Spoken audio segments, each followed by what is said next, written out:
Всем привет! Сегодня у нас с вами третье видео, в котором мы будем с вами шить домашний костюм из хлопка в пижамном стиле. Итак, что нам нужно сделать первым? Первым нам нужно с вами сшить кант. Кант у нас идет вот здесь вот на кармашке, на верхнем, на нижнем, на рукавах. Они у меня, кстати, будут короткие. И на воротничке, и вот на этой средней линии, на линии под бортах. Первое, что я сделаю, это приблизительно измерю длину канта. Для канта я буду использовать хлопковую кособейку черного цвета. У меня есть вот такой шнурочек, он специально для этого предназначен. Ширина шнурочка толщина 2 мм, но он очень сильно просвечивает, он белый, и поэтому для канта я буду использовать вот такие черные, по-моему, шерстяные вязальные нитки. Кособейку и вот этот шнур я заказала на Валбере. Стоит там это все недорого, есть разных цветов. Вот шнуры разные, есть и какие-то металлизированные, и всякие разноцветные, но я почему-то взяла белый. Не знаю почему, но есть что есть. Видите, просвечивает эта кособейка, и белый шнур будет очень сильно видно. Приступаем к пошиву. Первое, что нам нужно, разутюжить вот эти вот припуски на нашей кособейке. У меня все готово. Чтобы сделать свой кант, я убрала обычную лапку и поставила однорожковую для притачивания молнии. Вот она. И сейчас я несколькими стежками пристрочу вот эту нитку, чтобы она у меня никуда не ездила. Складываю кособейку, нитка внутри, и начинаю прокладывать вот с этой стороны, близко вот к этой нитке, строчку.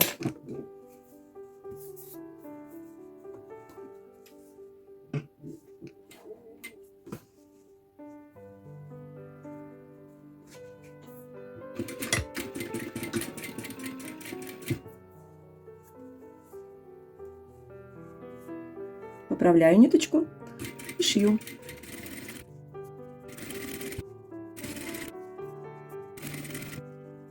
Мой кантик готов. Вот так он выглядит. И можно приступать к пошиву кармашек. Но прежде мне нужно их перенести на мои полочки, чтобы они у меня были на обоих детальках. И я это буду делать при помощи нитки и иголки. Я буду делать силки. Это самое надежное средство, если у вас нет копировальной бумаги. Тогда можно просто колесиком обвести, и на другой стороне будет отмечен ваш кармашек. Еще хотела сказать, так как я убавила длину, я кармашки подняла чуть-чуть вверх. Это примерно на 3 сантиметра.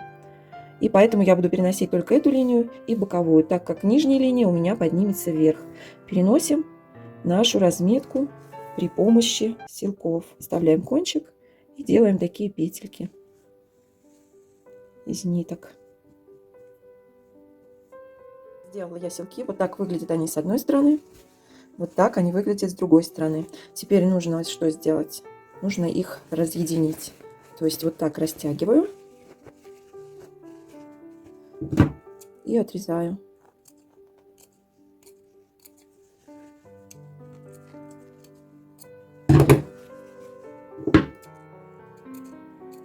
Благодаря чему у меня появляются отметки и с лицевой стороны, и с изнаночной на обоих полочках. Верхний кармашек у нас будет идти с одной стороны только, и он будет расположен на левой полочке. И то же самое делаю с нижним кармашком. Растягиваю и разрезаю.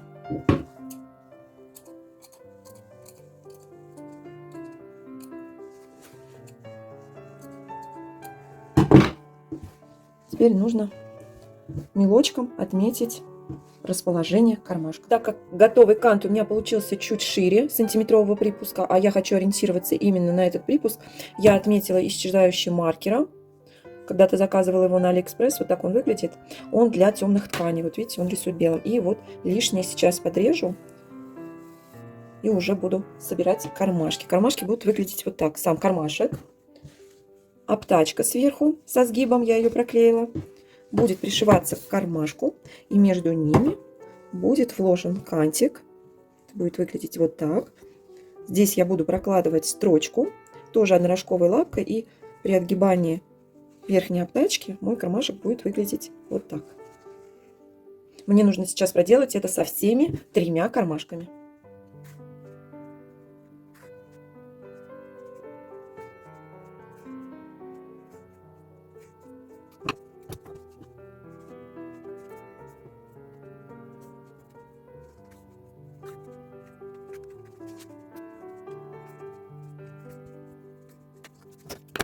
Чтобы кант лег ровно и красиво, я решила немного сделать по-другому. Сначала притачать кармашком кантик, а уже потом накрыть обтачкой и пристрочить обтачку вот в этот шов притачивания канта.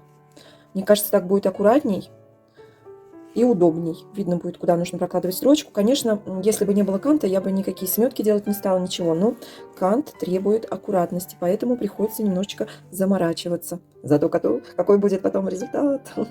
Так что, мне кажется, вот так лучше, чем все вместе сметывать, и не видно, куда прокладывать строчку. Сейчас накрою обтачечками. Пристрочу, как вам сказала, вот в этот шов. Далее обметаю здесь и отутюжу все припуски в сторону кармана вниз. И у меня получатся вот такие прекрасные кармашки. Потом я их обметаю вот так по контуру, подогну на 1 сантиметр и пристрочу к своим полочкам.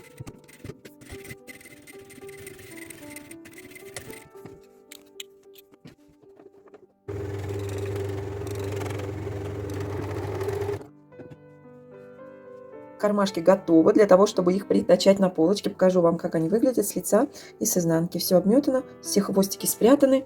И вот на этой полочке я уже их приметала. Нижний кармашек и верхний.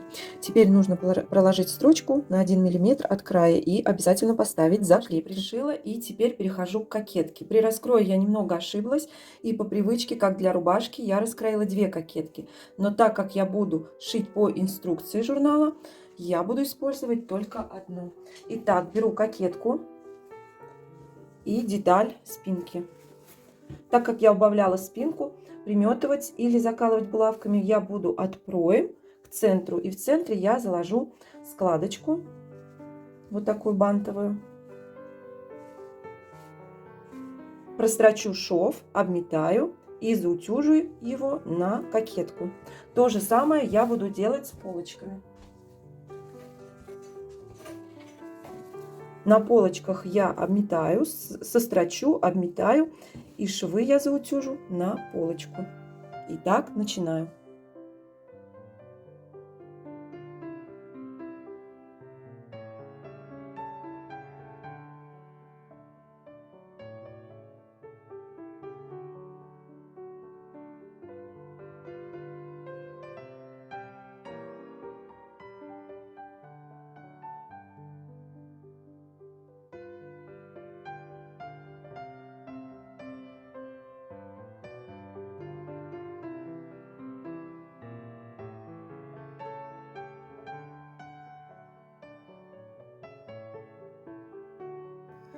Кокетку я притачала, швы заутюжила, как нам рекомендует журнал. И далее по инструкции нам нужно стачать боковые срезы, припуски шва обметать и заутюжить в сторону спинки.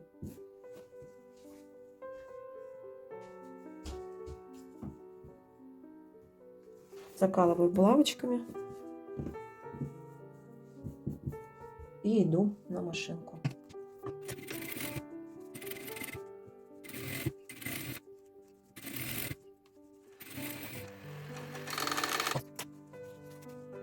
Так, на проклеенную деталь воротничка я приметываю кант. Работать буду так же, как с кантом на карманах. Единственное, я на скруглениях делаю надсечки, чтобы кант лег красиво. Сейчас однорожковой лапкой пристрочу кант, потом наложу на него нижний воротник и вот в эту строчку, которая у меня будет, притачаю. Единственная разница: в журнале костюм сшит из шелкового атласа и проклеены оба воротника. Так как у меня хлопок сатин, я проклеила только верхний воротник. Иду на машинку и буду пришивать. Припуски срезаю близко к строчке.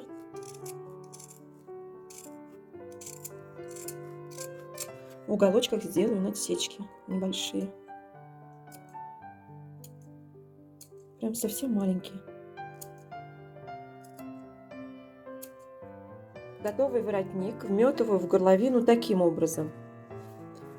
От надсечки, которая у нас вот на этом лацкане, я вметываю оба воротника до шва кокетки. У этого шва на верхнем воротнике я делаю надсечку, и дальше в горловину я вметываю только нижний воротник. Вот до этого шва кокетки с другой стороны, и тут тоже до надсечки оба воротника вместе. Прокладываю строчку на 1 сантиметр по всему воротнику. Воротник в начало, вот так это выглядит. И далее мы переходим к подбортам. Подборта проклеила, обметала, припуски заутюжила на изнаночную сторону. Пришила кант от надсечки до низа. На уголках скругления сделала надсечки. Начало канта от надсечки загнула на уголок, чтобы при отворачивании получилось вот так. Теперь берем нашу рубашку,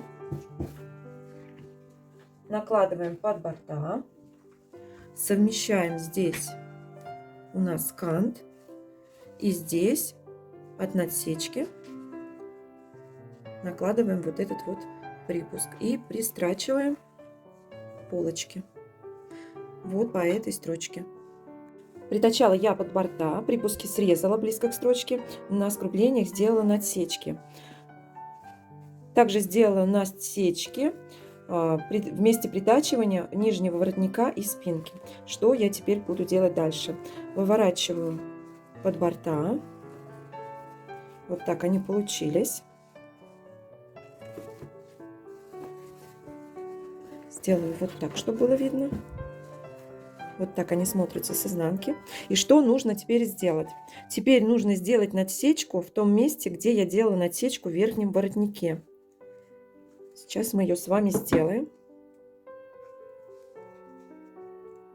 Примерно вот тут. Далее припуск нижнего воротника и спинки я заутюживаю вовнутрь воротника.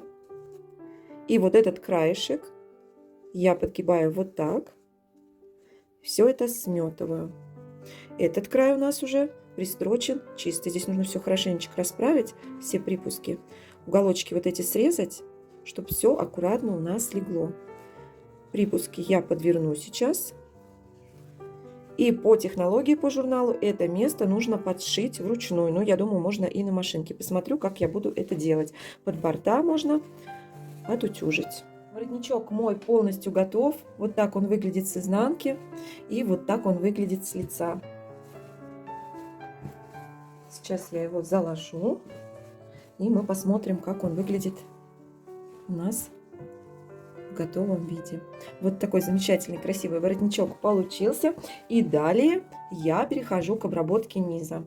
По технологии в журнале нужно обметать, подогнуть и подшить вручную. Я обметаю, подогну и прострочу на машинке. Думаю, эту операцию я показывать не буду. Ее сможет сделать каждый. Я прострочила, покажу, как получилось. Вот так с лица и вот так с изнаночки. Здесь немного захватила подборт, чтобы он не разворачивался. Также подборт закрепится у нас пуговками и петельками. Дальше я перехожу к рукавчикам.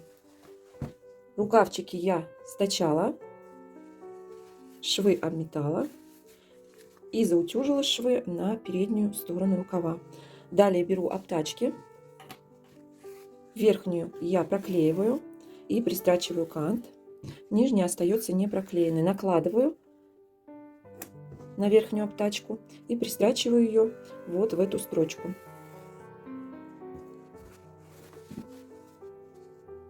Шов заутюживаю припуски на проклеенную обтачку и срезаю ее близко к строчке. Далее нужно совместить наш кант и проложить строчку, соединяя и верхнюю, и нижнюю обтачку вместе на расстоянии 1 см. У меня я сметала, чтобы было вам понятно, где я положу строчку. После того, как я проложу строчку, разутюжу шов, срежу близко к припускам одну сторону и высеку вот здесь уголочки. Потом мне нужно будет сделать вот так, вывернуть обтачку, отутюжить. Здесь можно зафиксировать строчкой, чтобы он у нас не ездил. Потом нужно взять наш рукавчик, вставить его в рукав, таким образом.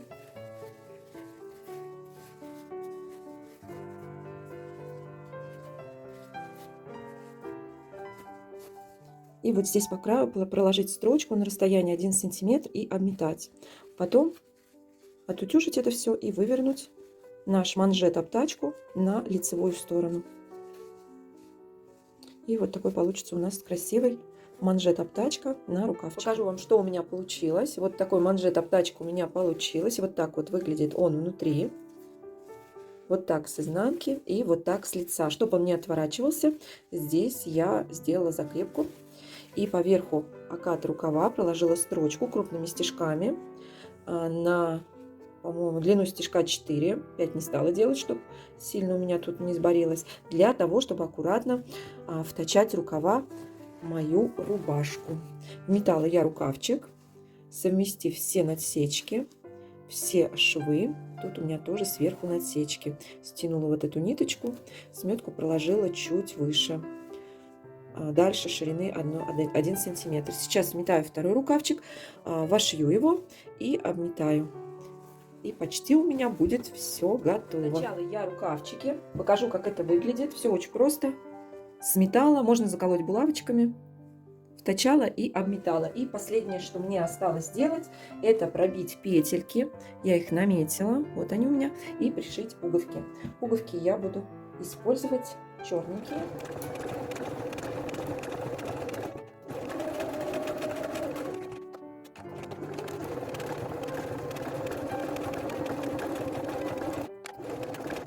Ну а теперь давайте посмотрим, как костюмчик сидит на мне. Вот так он смотрится. Покажу вам спинку. Воротничок не висит, спинка на месте. Меня все устраивает. Так, что бы я изменила? Наверное, если бы я сделала примерку, то я бы перенесла кармашки ближе к боковым швам. Как-то они вот сюда вот близко, на мой взгляд. И не стала бы я подшивать вот на шее воротник вручную. Там можно было просто выкроить по спинке обтачку и соединить с подбором. И было бы намного проще в обработке. Костюмчик мне очень нравится. Размер 50-й. Брючки у меня получились завышенной талии. Размер 48-50. Немножечко покажу издали, как костюмчик смотрится. Так, со спины. Мне все нравится. Наверное, нужно было еще сделать чуть короче рукав, потому что вот эти обтачки, они проклеены и при сгибе, наверное, будут мешаться.